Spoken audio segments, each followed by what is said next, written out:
judul yang menarik sekali, Ayah. Merasa kaya, sebelum kaya, lalu jadi kaya. Ini pikiran saya langsung liar, Ayah. Bagaimana yang sudah kaya? Apakah kaya itu sebuah keadaan fisik? Atau justru memang keadaan mental? Saya sendiri sangat penasaran dengan tema kita siang hari ini. Tentu juga para sahabat di layar, di studio juga penasaran. Tapi sebelumnya mari kita sapa dulu Ayah Guru. Ayah Guru senantiasa sehat, Ayah. Kemudian tidak berlama-lama ya, karena sudah penasaran. Pengumumannya sudah ditayangkan 3 hari 4 hari yang lalu. Aduh gitu. Ini yang hadir ya di TikTok dan di studio ini orang-orang kaya kah? Orang-orang kaya kah atau orang-orang yang sedang on the way kaya? Kita ikuti saja langsung. Baik Ayah, terima kasih atas waktunya. Waktu dan kesempatan saya sempatkan. Mangga Ayah. Baik. Terima kasih banyak Kang Firman. Terima kasih juga para sahabat yang sudah hadir di pusat pelatihan hidup sehat ini. Ke depan saya yakin tempat ini akan menjadi pusat peradaban spiritual. Saya yakin ke depan tempat ini akan memancarkan cahaya kesadaran. Saya menyapa juga para sahabat yang ada di live TikTok saat ini. Terima kasih juga sudah menyempatkan untuk mengikuti kajian kita siang hari ini. Bismillahirrahmanirrahim. Assalamualaikum warahmatullahi wabarakatuh. Assalamualaikum warahmatullahi wabarakatuh. Seperti biasa, saya sering ditanya oleh tim IT, ngariksa besok apa judulnya?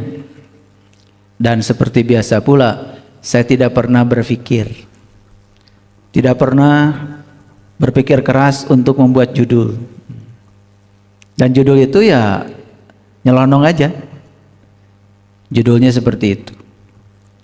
Jadi saya juga percaya semua orang yang dihadirkan di sini, juga yang dihadirkan di live TikTok, juga yang akan mendengarkan kajian ini karena akan direkam, juga akan diupload di berbagai platform media sosial.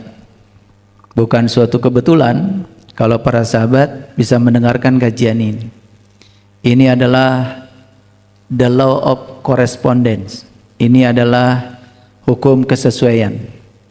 Artinya ini adalah yang kita butuhkan. Jadi judulnya adalah merasa kaya sebelum kaya, akhirnya menjadi kaya. Tadi Kang Firman mengawali dengan satu pertanyaan, bagaimana yang sudah kaya? Tentu saja yang belum kaya saja sudah merasa kaya, apalagi yang sudah kaya lipat gandakan ya perasaan kayanya. Karena perasaan kaya itu adalah energi positif. Karena kita tahu bahwa Allah itu maha kaya. Nah, saya sering juga tergelitik untuk menyaksikan kehidupan. Banyak orang yang mengaku Allahnya maha kaya, memiliki Tuhan yang tak terbatas. Tetapi mengapa kok kehidupannya serba kekurangan, serba terbatas? Ya, kita akan bongkar rahasianya. Di mana sebetulnya sumbatannya itu, di mana itu? Kenapa bisa seperti itu? Saya berulang kali mengatakan, harusnya kan hidup itu ya menakjubkan. Harusnya hidup itu tidak kekurangan. Karena kita ini kan datang ke dunia ini sebagai tamu terhormat. Kalau sebagai tamu terhormat, berarti kan tuan rumah. Tuan rumah di bumi ini sudah menyediakan berbagai hidangan untuk menyambut kedatangan tamu terhormat ini. Tidak mungkin Nabi Muhammad mengajarkan muliakanlah tamu. Berarti kan Allah juga sebetulnya akan memuliakan kita. Kita datang ke dunia ini diundang oleh Allah loh. Diundang oleh Sang Maha Pencipta. Kalau Allah mengundang kita, pasti menyediakan juga dong sesuatu yang akan digunakan oleh Allah untuk menghormati kedatangan tamunya. Jadi kembali lagi kepada pertanyaan, mengapa? Ya, banyak orang yang dalam kehidupan ini sudah kerja keras, sudah banting tulang, ya, sudah menghabiskan seluruh waktunya, bahkan sudah menghabiskan seluruh energinya, mengurangi waktu tidurnya, sampai mengorbankan kesehatannya demi sesuatu yang disebut dengan harta, barangkali itu. Lalu kenapa bisa terjadi seperti ini? Jadi jangan sungkan ya, silahkan para sahabat tanyakan sama saya, karena makin ditanya makin tergali, nanti akan menemukan polanya. Tapi sebelum masuk ke situ, saya mau sedikit sharing pengalaman. Jadi beberapa hari yang lalu, ya, di kajian umum hari Rabu, saya kedatangan seorang tamu, yaitu beliau ini datang dari Manado. Mungkin ada yang menyaksikan ya, waktu beliau sharing di Masjid Miskatul Anwar. Dan pertemuan dengan saya tidak hanya di masjid, karena beliau meminta waktu khusus untuk privat dengan saya. Bahkan suaminya yang sudah lama menderita stroke, sudah tidak berdaya di tempat tidur, bahkan makan pun sudah tidak merasakan rasa makanan karena disonde, ya, lewat selang, karena tidak bisa menelan. Saraf-saraf, ya, saraf-saraf untuk motoriknya itu lumpuh akibat sistem kelistrikan di otaknya rusak, sistem kimiawi tubuh rusak. Akibatnya ya seluruh organ tidak berfungsi, dan itu sudah berlangsung lama. Suaminya namanya Ibu Miske, bahkan beliau tidak memiliki keyakinan yang sama dengan saya, karena beliau keyakinannya dari Katolik. Tapi yang luar biasa, beliau itu mau ya mendengarkan khotbah atau kajian yang disampaikan oleh saya. Nah, di kajian itu beliau tergelitik oleh satu pernyataan saya yang tiada lain. Saya mengatakan begini, dan kata-kata ini sering saya ulang, ya. Berhenti meminta kepada Tuhan, karena semakin sering meminta, sebetulnya kita sedang memposisikan diri sebagai orang yang belum merasa diberi. Satu itu. Ulangi ya. Berhenti meminta kepada Tuhan, karena semakin sering meminta kepada Tuhan, itu pertanda bahwa diri kita belum merasa diberi. Artinya kita belum masuk di level syukur. Ya. Ulangi ya. Saya tidak melarang berdoa, tapi saya melarang meminta. Karena berdoa sesungguhnya bukan meminta. Ya, doa dalam bahasa Arab itu artinya adalah undangan. Jadi sebetulnya Allah itu senangnya diundang, diizinkan. Ya, beliau sudah menyediakan kekayaan tak terbatas, ya, inginnya diizinkan. Beliau menyediakan kesehatan yang tanpa batas, inginnya diizinkan. Beliau sudah menyediakan kegembiraan tanpa batas, inginnya diizinkan. Nah, kita semua ini berada pada taraf, ya, menghalangi izin itu, sehingga ada sumbatan pada diri kita dan itu membuat tidak mengalir ke dalam diri kita. Itu yang akan kita diskusikan. Lanjut kepada sharing yang tadi. Lalu saya memberikan alternatif.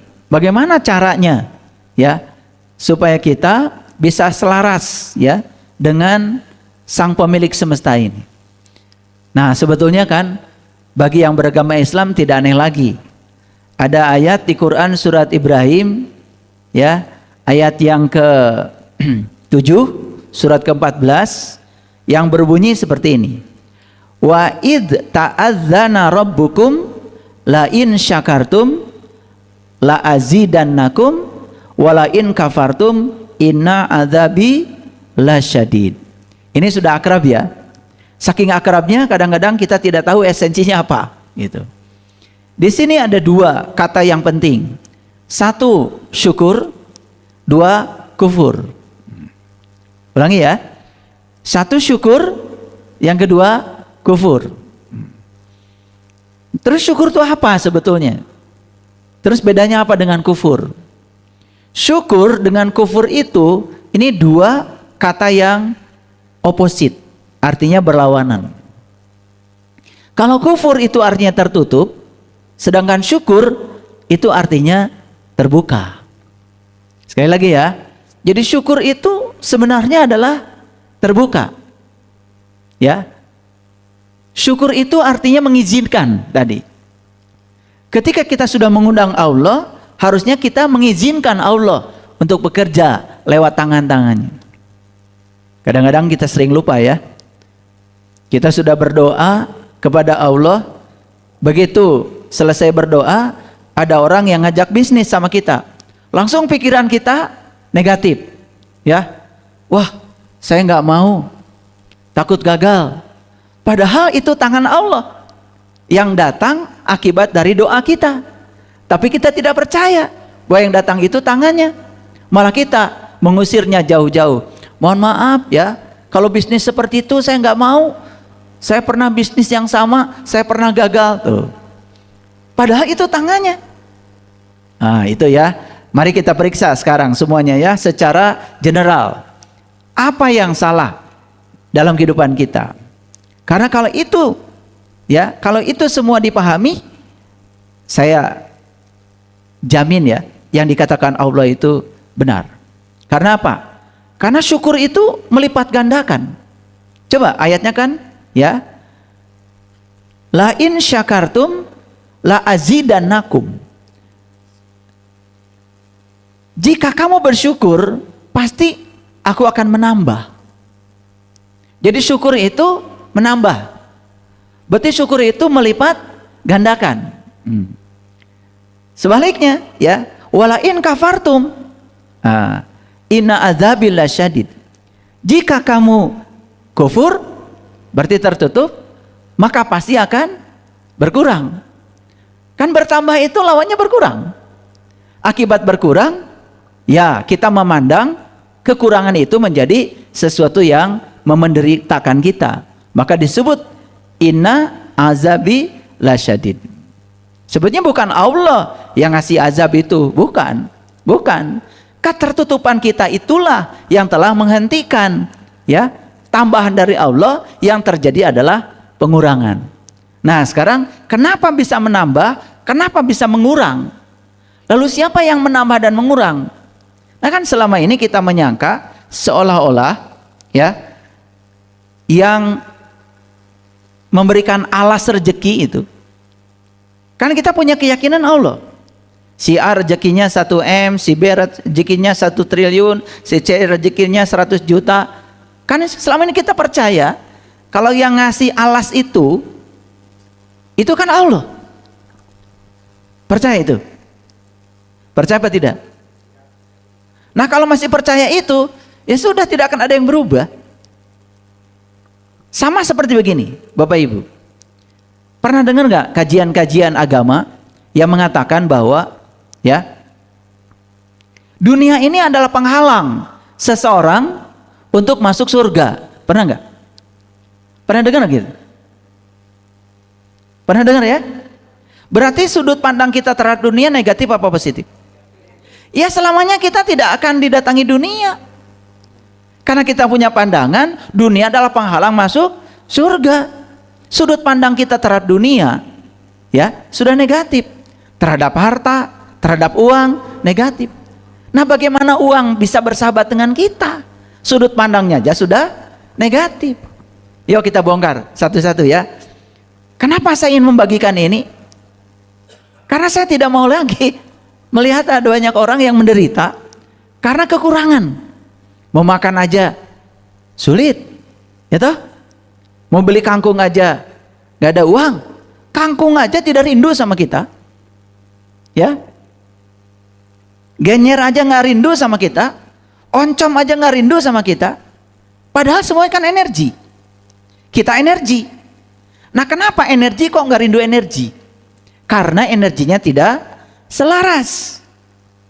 Kalau energinya positif yang dipancarkan oleh kita, oncom juga akan datang, kangkung akan datang, genyer datang, daun singkong aja menjauh, daun pepaya aja menjauh, apalagi ikan, daging, tahu, tempe, wah udah pergi kemana gitu. Garam aja nggak betah di rumah kita. Nah, ini kita bahas secara saintifik, ini kita bahas secara ilmiah, ya. Jadi hanya satu yang bisa melipat gandakan, ya, melipat gandakan apa saja, terutama yang positif, yaitu syukur. Ya, yang melipat gandakan penambahannya maksud saya. Ada lagi yang melipat gandakan pengurangannya. Apa itu? Kufur. Ya, maka ini harus dipahami ayat ini. Nanti saya jelaskan ya urutannya dari awal. Kenapa Allah berfirman seperti ini? Kira-kira itu dulu ya pendahuluan dari saya, supaya para sahabat semuanya punya dasar. Ya. Itu Kang Firman. Baik, keren para sahabat. Biar semangat, tepuk tangan sebentar. Baik, Ayah.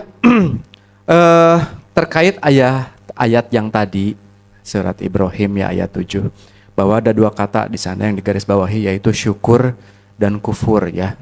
Nah, kalau berbicara syukur dan kufur, lepaskan salah dulu kufur ya. Kita bicara garis bawahi syukur dulu.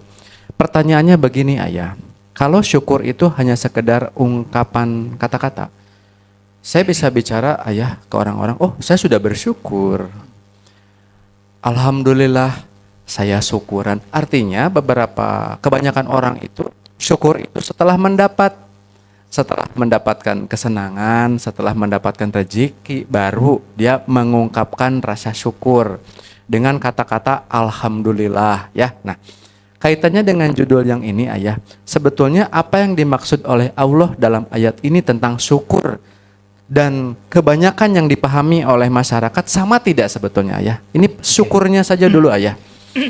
Jangan-jangan itu yang bikin mampet Ayah. Iya, betul sekali. Ini harus dibahas ya. Tapi saya lanjutkan dulu. Tadi ada yang kepotong. Sharing dari Ibu Miske tadi itu.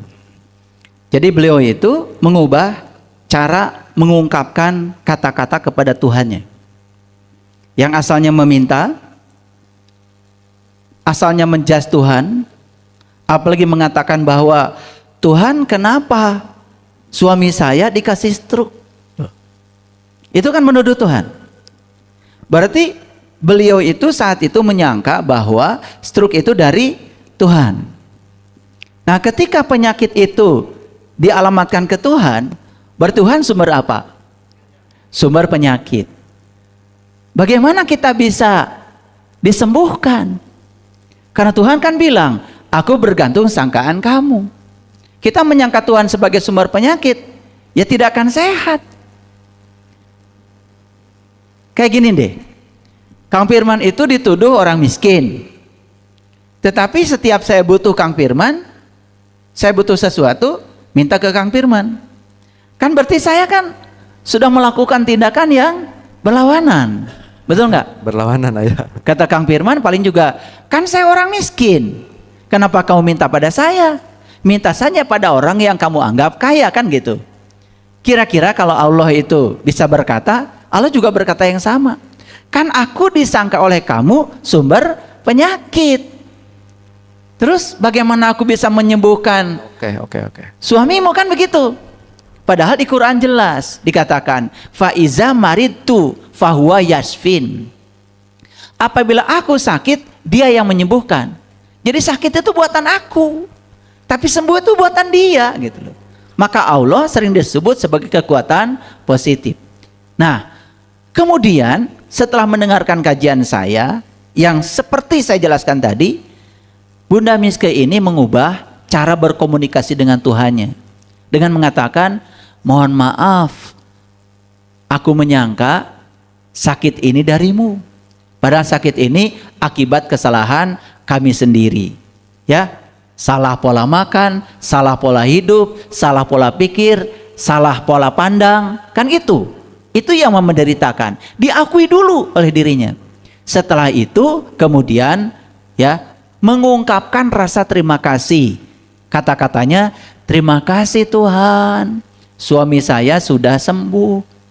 Terima kasih Tuhan, suami saya sudah makan seperti biasa. Padahal saat itu suaminya masih terbujur di tempat tidur. Ya, tidak berdaya. Bahkan makan pun lewat selang. Tapi terus selama 4 bulan mengungkapkan kata-kata itu. Terima kasih Tuhan, suami saya sudah sembuh. Terima kasih Tuhan, suami saya sudah makan seperti biasa. Terima kasih Tuhan, suami saya sudah bisa merasakan lagi berbagai cita rasa makanan. Itu diungkapkan terus selama 4 bulan. Apa yang terjadi? Tanpa ke rumah sakit, tanpa ke dokter, hanya di rumah, suaminya bisa sembuh. Bahkan sudah bertemu dengan saya. Dari Manado, Sulawesi Utara loh Manado itu. Jadi kalau terbang naik pesawat dari Jakarta ke Manado aja bisa 3,5 jam naik pesawatnya. Belum ke Bandung. Dalam keadaan belum sepenuhnya suaminya itu pulih, tetapi ya ada keberanian untuk pergi ke Bandung hanya berterima kasih kepada Tuhan lewat saya. Ulangi ya, berterima kasih pada Tuhan lewat saya.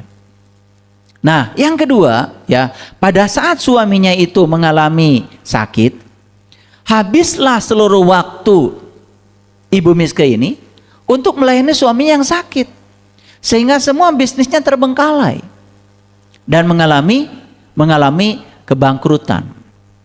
Diulang lagi doanya, ya, tidak pernah Tuhan kenapa saya dibangkrutkan? Tidak lagi begitu. Karena kebangkrutan disadari berasal dari kesalahannya sendiri.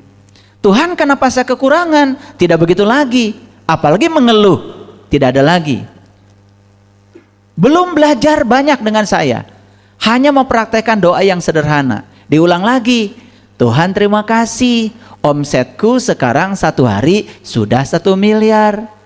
Diulang lagi, terima kasih Tuhan, omsetku setiap hari sudah 1 miliar. Padahal jelas-jelas dalam keadaan sangat kekurangan. Apa yang terjadi?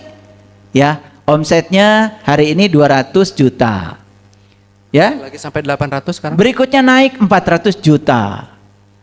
Ketika pergi dan ketemu dengan saya itu omsetnya sudah 800 juta per hari.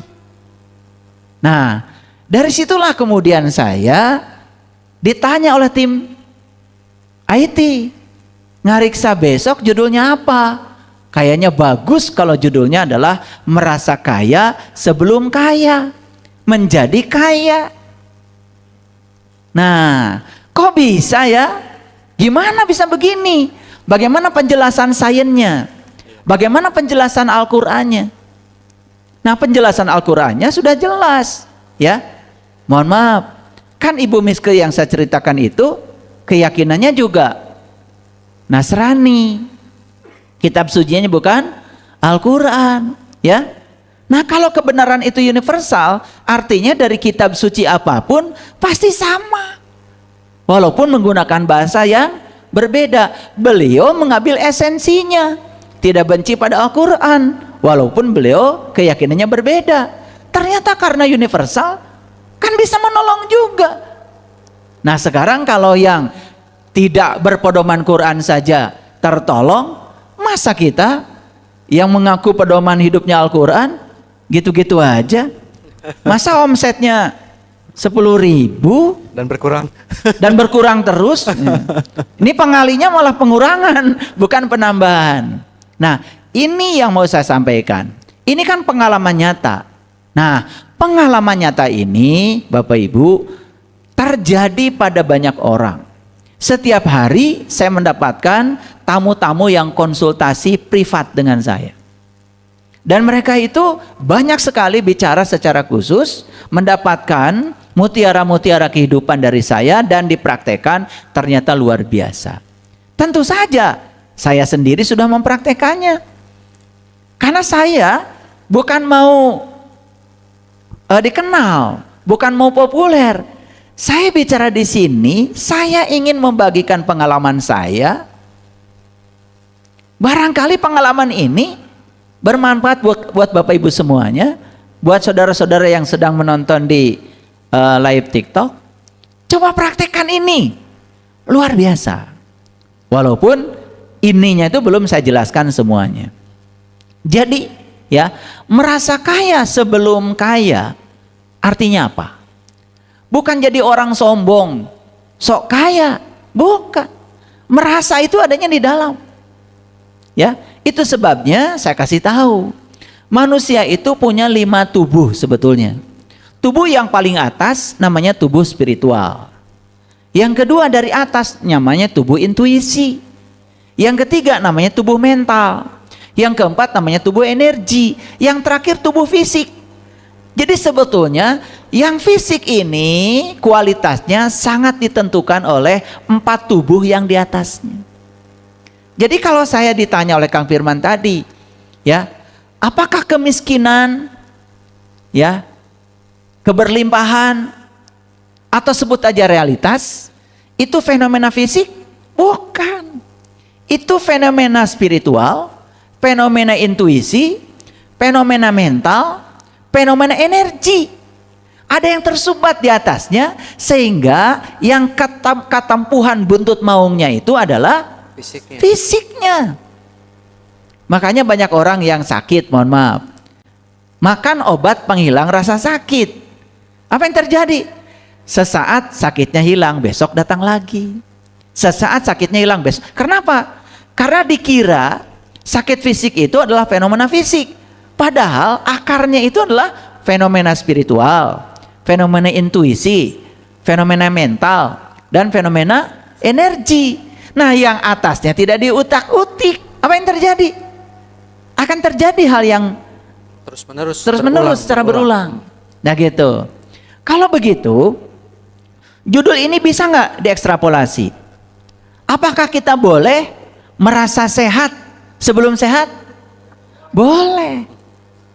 Apakah kalau kita boleh merasa kaya sebelum kaya, berarti kita juga boleh merasa sehat sebelum sehat.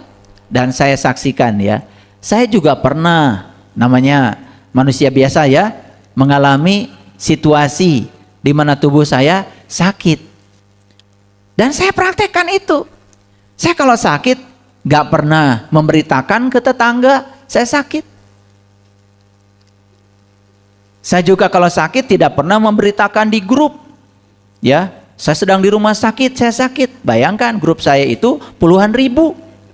Semua orang dapat berita sakit. Semua orang berpikir saya sakit, bukan tambah sehat. Betul nggak?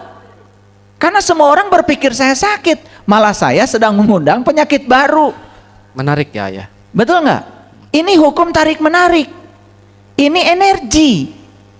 Makanya harus diperbaiki di level spiritualnya, level intuisinya, level mentalnya, level energinya. Jangan heran kan ada orang yang mengajarkan tentang 7 cakra energi dalam tubuh. Kemudian di treatment 7 cakranya supaya aliran energinya mengalir. Ya itu salah satu, ya. Tetapi kita harus tahu apa sih yang menyumbat aliran-aliran energi itu. Kenapa tersumbat? Nah, saya tadi ngasih celetukan sedikit. Bapak Ibu, ya. Selama ini kan kita sering menjadi anti dunia. Betul nggak? Kalau orang sedang sungguh-sungguh berkarya di semesta ini, kan kita sering usil. Kasihan ya Bapak Ibu itu menghabiskan seluruh waktunya untuk dunia, kan gitu. Betul nggak? Nah, coba lihat orang yang ngomong begitu, kaya apa miskin? Mohon maaf ya. Dia itu punya pandangan kalau ya dunia ini seolah-olah penghambat bagi dia untuk meningkatkan kualitas spiritual. Bisa nggak dunia ini dipandang sebagai bekal untuk peningkatan spiritual? Bisa apa tidak? Bisa. Bisa nggak Bapak Ibu, uang itu jadi sahabat kita yang dipandang sebagai alat sarana untuk meningkatkan kualitas spiritual kita? Bisa nggak? Bisa.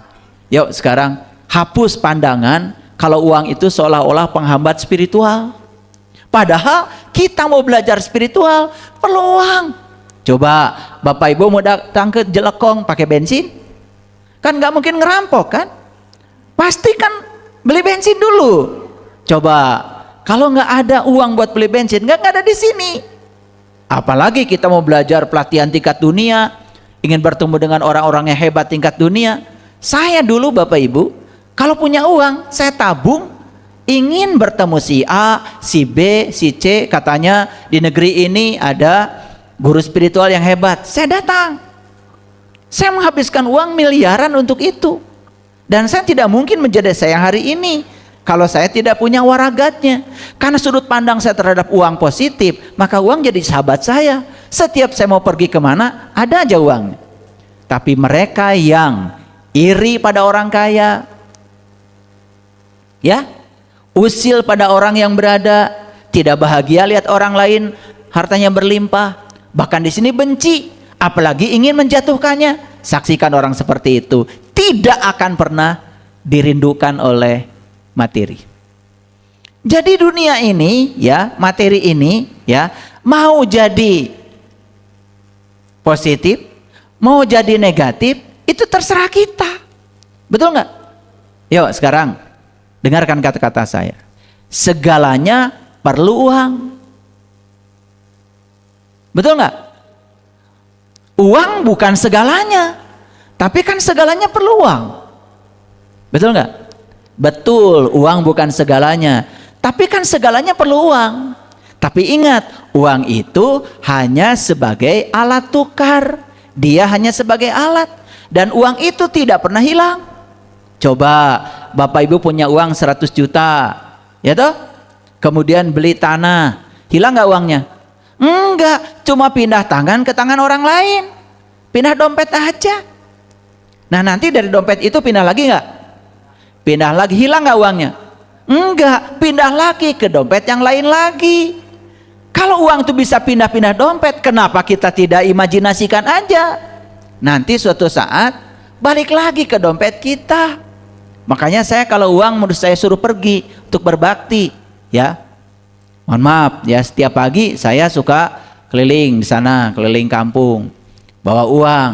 Ya udah, saya bilang sama uang, kamu berbakti dulu ya, jadi pembahagia. Ya udah, saya keluarkan, ya, jadi pembahagia dulu. Saya bilang sama uang, ya. Nah, kalau udah selesai membahagiakan, kamu balik lagi sama saya. Alhamdulillah, ajak ya teman-temannya, gitu.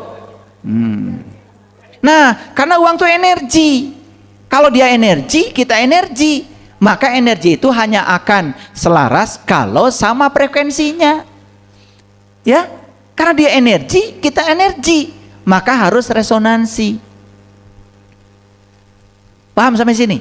Nah, oleh karena itu, untuk menjawab pertanyaan Kang Firman tadi, perhatikan kata-kata saya. Bagaimana caranya supaya apapun, uang itu hanya salah satu saja. Kan tidak ada orang makan uang kan? Iya.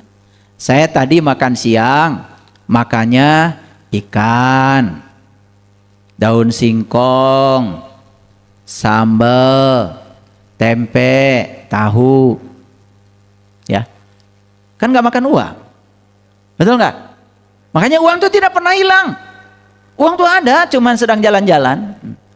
Ada nggak orang ngebangun pakai uang? Nggak ada. Ini saya ngebangun ini, aula ini kan pakai semen, ya kan? Pakai bata, pakai besi, mana pakai uang? Nggak ada uang diaduk. Kan yang diaduk itu pasir, semen, betul nggak? Nah, kenapa kita khawatir dengan uang? Coba lihat orang-orang yang pelit ya, yang kalau mengeluarkan uang selalu khawatir. Dia tidak dirindukan uang.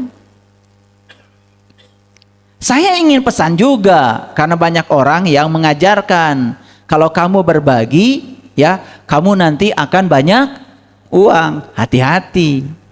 Kalau berbaginya itu transaksional, apalagi ingin mendapatkan balasan, saksikan saya, semua orang yang berbagi karena ingin dibalas, berarti saat dia berbagi, dia berasal dari perasaan kekurangan. Nah, kekurangan akan menarik kekurangan. Makanya ada orang yang merasa sudah berbagi, kok saya berbagi malah bangkrut. Nah, karena kamu berbagi menginginkan balasan. Alam semesta ini tidak suka transaksional. Makanya kita diajarkan kullu amrin dibalin la yubda'u bi basmalah fahuwa aqta. Setiap pekerjaan lakukan dengan niat saya melakukannya karena saya sedang menjadi kepanjangan tangan Allah untuk menyampaikan cinta kasih Allah. Lepaskan keinginan mendapatkan apapun, apalagi uang. Coba, banyakkah yang masih salah di sini? Banyak apa banyak sekali? Banyak sekali ya. Banyak. Ini masalah sederhana. Tetapi kalau kita angkat, ini pasti banyak yang terkejut nih. Ya toh? Oh, pantas. Saya sudah berbagi sampai habis dibagikan. Tapi nggak balik lagi. Nah, saya kasih tahu. Lihat saya semuanya. Lihat saya semuanya. Memberi, berbagi, hukum alam bukan? Hukum alam. Ulangi lagi. Memberi, berbagi, hukum alam. Lihat sekarang.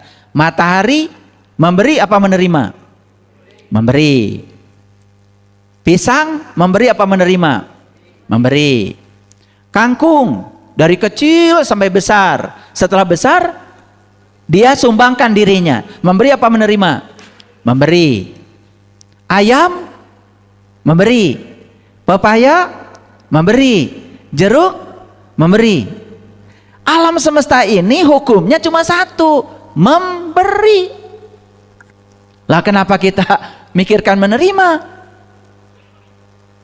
Menerima itu sifat alami, bukan diinginkan. Tapi kalau diinginkan jadi tidak alami.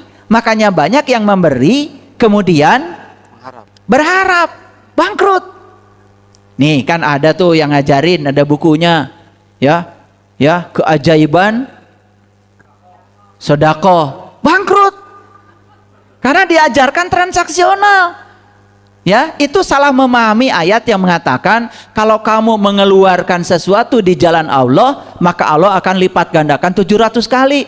Dia salah memahami ayat itu. Karena dia transaksional. Oh, kalau saya mengeluarkan 1000 dikali langsung dengan 700, saya dapat 700.000, bangkrut. Kenapa? Melanggar hukum alam. Kan alam itu hanya mengajarkan memberi tanpa syarat. Bahkan memberi tidak ada buat siapa-siapa kecuali buat diri sendiri. Ayah, stop. Kecepatan ayah, kecepatan ya.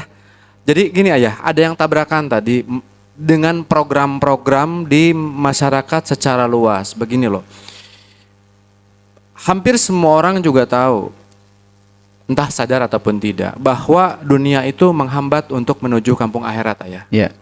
Setuju ya? Ngagokan gitu kalau misalnya mikiran uang gitu kan. Nah, padahal itu kan pola pikir ya bahwa uang dianggap sebagai penghambat. Ya, pola pikir, sudut pandang. Betul. Nah, kemudian ada program-program juga yang ditanamkan, bahkan mungkin dari saya sejak kecil juga mungkin bicara bahwa tong dudunya wae gitu kan, tidak akan dibawa pulang, kita makan pulang ke kampung akhirat gitu loh. Yang pada akhirnya seolah-olah ketika seseorang mau memasuki dunia dalam tanda kutip seolah-olah itu haram, seolah-olah itu juga jadi tidak disukai Tuhan, karena dianggap membelakangi Tuhan. Wajah menghadap ke dunia gitu kan, lalu punggungnya dihadapkan ke Tuhan. Disangkanya Tuhan itu hanya ada di akhirat, tidak ada di dunia. Tadi gimana ayah itu? Ada program yang itu ayah, yang nabrak. Padahal Nabi Muhammad sudah bilang, ya, kita ini bisa dapat dua-duanya atau nggak dapat dua-duanya. Ulangi ya, dapat dua-duanya atau tidak dapat dua-duanya. Jadi tidak ada ajaran Nabi Muhammad pun menyatakan dapat salah satu. Kan kita selama ini seolah-olah dapat salah satu. Ya, betul nggak? betul. Korbankan dunia supaya dapat akhirat, kan gitu. Betul nggak? Bahkan untuk dapat akhirat harus dikorbankan dunianya. Betul kan? Atau korbankan akhirat untuk dapat dunia. Ini salah kaprah. Nabi Muhammad aja mengajarkan dapat dua-duanya atau nggak dapat dua-duanya. Tidak ada dapat salah satu. Yang ada itu dapat dua-duanya atau tidak dapat dua-duanya. Gimana caranya? Saya kasih tahu. Ya. Jadi saya sering membuat gambar ini, sering sekali membuat gambar ini. Saya yakin kalau diulang masuk jadi repetisi. Allah itu sangat senang menyimbolkan dirinya dengan sumber cahaya. Sekali lagi, ini bukan Allah. Allah senang menyimbolkan dirinya sebagai sumber cahaya. Makanya ada salah satu dalam Al-Quran juga Allah mengatakan Allahun nurun. Allah tuh senang ya memanggil dirinya sumber cahaya.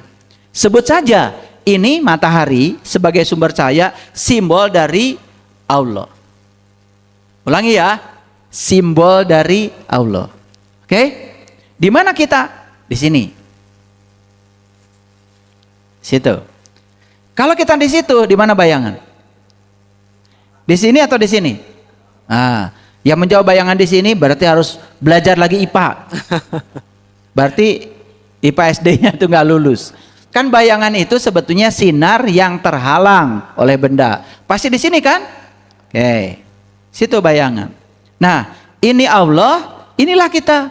Ini manusia. Manusia. Nah, yang ini di Quran disebut dunia. Sebenarnya saya sudah jelaskan, dunia itu sebetulnya saat ini sebetulnya. Dunia itu bukan tempat sebetulnya. Ad-dunya itu artinya saat ini. Makanya akhirat itu masa depan sebetulnya. Tetapi karena vocab ini sudah akrab di kepala kita, kalau saya bilang dunia di kajian ini yang saya maksud adalah nih realitas gitu aja. Atau saya ganti aja deh dengan realitas. Ya, saya ganti aja dengan realitas. Realitas. Ya sesuatu yang gampang diraba, kelihatan, mewujud, sebutnya realitas. Oke? Itu. Supaya nggak ketukar-tukar.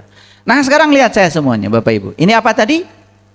Cahaya. Allah. Ini manusia. Ini realitas. Nah di Quran dikatakan ya, innamad dunya laibun walahun. Lahun sudah jadi bahasa Indonesia. Lahawak. Lahawak itu dari lahawun. Itu artinya sendagurau. Artinya bayangan. Ya, oke. Perhatikan saya sekarang. Bapak Ibu mau bergerak ke mana? Mau bergerak ke sini atau mau bergerak ke sana? Ke realitas atau ke Allah maksudnya ya? Ya, mau bergerak ke Allah, mau bergerak ke realitas. Oke, dua-duanya ada risiko. Kalau bergerak ke Allah, mendekati cahaya, berarti dia akan dapat Allah, jelas. Sekarang saya mau nanya, apakah realitas ikut? Ikut. Dapat satu, dapat dua. Satu dapat Allah, dua dapat realitas. Oke?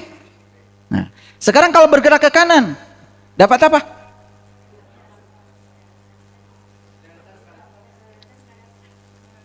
Awas, ini kan bayangan.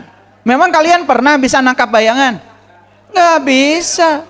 Nggak dapat dua-duanya. Jadi kalau bergerak ke sini, tidak dapat realitas, tidak dapat Allah.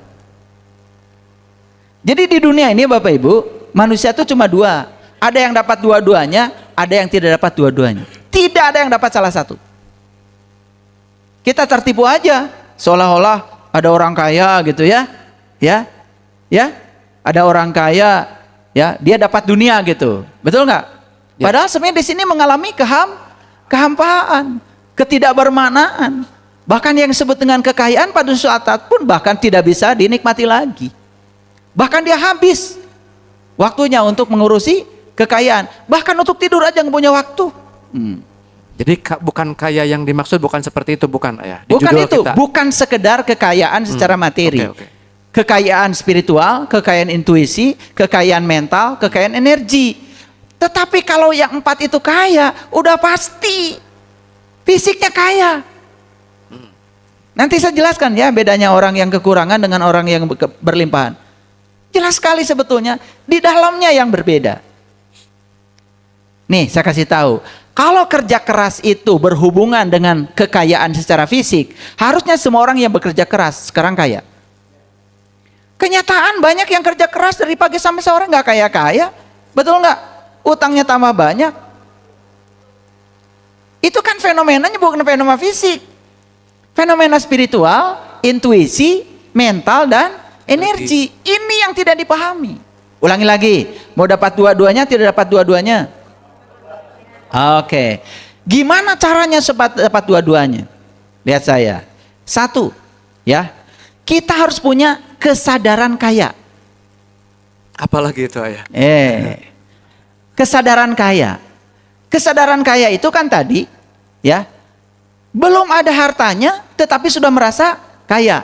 Apalagi kalau sudah ada hartanya. Kenapa? Kan kita ini bersama Dia yang maha kaya. Allah ada nggak bersama saya? Allah ada nggak bersama Bapak Ibu? Ada. Coba. Yang paling berharga pada diri Bapak Ibu itu kan sebenarnya nafas. Lah sekarang banyak orang yang tidak merasa kaya dengan nafasnya. Betul nggak? Cocok ayah. Lah, ya kan? Karena mengukur kekayaan itu seolah-olah adalah materi. Iya. Padahal napas, kalau masih ada di sini, apapun enak. Ya, akhir bulan Ketika napas sudah tidak ada di sini, bahkan kekayaan yang disebut oleh orang-orang yang dangkal itu adalah sebagai kekayaan materi, itu nyaris tidak bisa dinikmati lagi. Kenapa? Begitu seorang tidak bernapas, semua yang disebut miliknya berpindah tangan dalam sekejap. Pura-pura aja memiliki padahal tidak sebetulnya. Ya ulangi lagi ke sini ya. Dapat dua-duanya atau tidak dapat dua-duanya. Nah gimana caranya supaya dapat dua-duanya? Perhatikan saya. Supaya gampang saya dialog dengan Kang Firman. Siapa ya? Kang Firman. Ya. Pernah bekerja? Bekerja pernah ya? Pernah. Kenapa bekerja? Jawaban saya yang lama ya. Ya. Saya harus memenuhi kebutuhan hidup saya sehari-hari dan keluarga. Yes. Kira-kira Bapak Ibu kalau ditanya oleh saya seperti pertanyaan saya dengan Kang Firman, bakal sama jawabannya? Sama. Ya. Jadi kenapa Kang Firman bekerja? Ya, kalau saya tidak bekerja, saya tidak bisa memenuhi kebutuhan saya sehari-hari. Tidak bisa bayar cicilan, tidak bisa makan, anak tidak bisa sekolah, gitu kan? Ya, ya. Apa yang menggerakkan Kang Firman? Kan rasa kekurangan. Betul nggak? Rasa kekurangan. Nah, hukum alamnya memahami like attracts like. Rasa kekurangan akan menarik kekurangan. Sama dengan orang yang tadi ketika dia berbuat baik, memberi pada orang lain, tapi berharap sesuatu. Orang yang berharap sesuatu karena pemberiannya, itu orang yang kekurangan. Yang mendorong dia itu memberi karena berharap dia dapat dilipat gandakan. Salah memahami ayat ini. Bayangkan Bapak Ibu, saya aja bisa memahami ayat ini setelah belajar banyak buku. Saya sudah belajar semua bukunya Joe Dispenza. Saya sudah belajar bukunya David Hawkins. Saya belajar bukunya Thich Nhat Hanh. Saya belajar bukunya Carl Jung. Saya belajar banyak buku, terutama buku-buku neuroscience. Saya baru paham itu mekanismenya secara saintifik dan saya buktikan. Ulangi lagi. Tadi saya tanya Kang Firman, kenapa bekerja? Karena ingin memenuhi segala kebutuhan. Oke? Berarti yang menggerakkan Kang Firman bekerja, Allah atau rasa takut? Kira-kira bergerak ke kanan atau ke kiri Kang Firman? Ke kanan. Tapi kan bekerja untuk ibadah teh gening ayah. Ada pikiran, betul kan para sahabat? Ada pemikiran bahwa bekerja itu ibadah teh gening ayah. Nah, itu kan pengakuan. Pengakuan. Yes, betul ayah. Kapan ibadah, kapan bekerja itu ibadah? Lihat saya semuanya.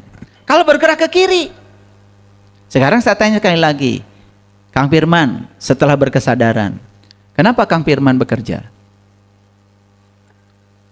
Karena saya dikaryakan oleh Tuhan, ayah. Mulai itu. Hmm? Karena saya dikaryakan oleh Allah.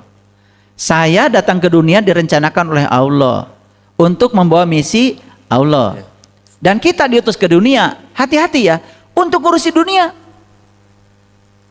Lah kenapa kita diutus ke dunia, malah dunia ini dibuat anti. Seolah-olah tadi haram ngurusi dunia. Makanya leluhur kita di Nusantara sudah membuat satu statement yang sangat indah. Memayu hayuning bawono. Kita datang ke dunia ini untuk mempercantik dunia yang sudah cantik ini. Jadi Tuhan sudah ngasih segala fasilitas di dunia ini. Tugas kita adalah dengan tangan kita, dengan otak yang cerdas ini, disuruh mempercantik dunia yang sudah cantik ini. Sudah cantik dunia itu, tapi Tuhan mengutus kita untuk dipercantik lagi. Coba, pergilah ke negara-negara beradab. Jalan-jalan kalian ke Eropa, ke negara yang peradabannya sudah maju, ke Beijing tuh, ke Cina, ke Korea, ke Jepang, ke Australia. Lihat. Sama seperti kita, cuman diolah. Sungai tidak dikotori, jadi indah. Itu ada tangan-tangan manusia yang bekerja sebagai kepanjangan tangan Tuhan. Nah sekarang saya tanya lagi Kang Firman, kenapa Kang Firman bekerja? Karena saya yakin kalau saya datang ke dunia direncanakan oleh Tuhan. Berarti saya datang ke dunia untuk membawa visi dan misi Tuhan, menyampaikan cinta kasih Tuhan. Betul lah ya. Jadi bekerja bukan untuk uang. Saya gajiannya dari Tuhan ya. Ya teh? Kerja apa? Apakah Kang Firman dapat uang? Dah. Saya PNS dulu. Ya, ketika saya ditanya oleh teman-teman, ya, kenapa ya? Ya mohon maaf saya bukan menyatakan, kok gaji kita sama, tapi mobil kita beda. Gaji kita sama, tapi kalau makan beda. Saya itu memang ada yang kurang baik dari diri saya. Karena saya tuh tidak bisa makan di tempat yang